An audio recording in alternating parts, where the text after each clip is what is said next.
So Rippa makes equipment for other companies under a private label. So all of what you see here, these are the branded Rippa excavators.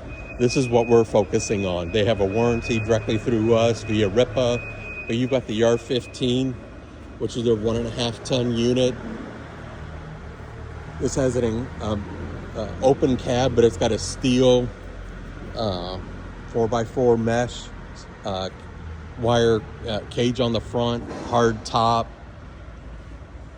operator controls on both sides, comfortable seat, key, floor controls, big, thick boom.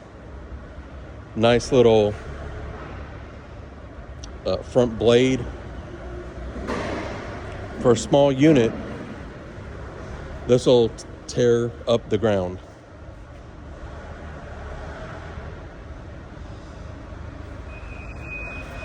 And there's just several of these. You've got a number of R15s going all the way down here where these have come in from the last shipment, and they're sitting here to either be sold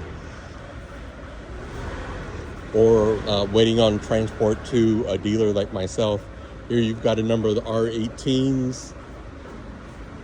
And then you can see over here, these are all R13s. The R13 and the R18, at least in my area, Fort Worth, these are very popular units. And the R32. Lots of equipment sitting here.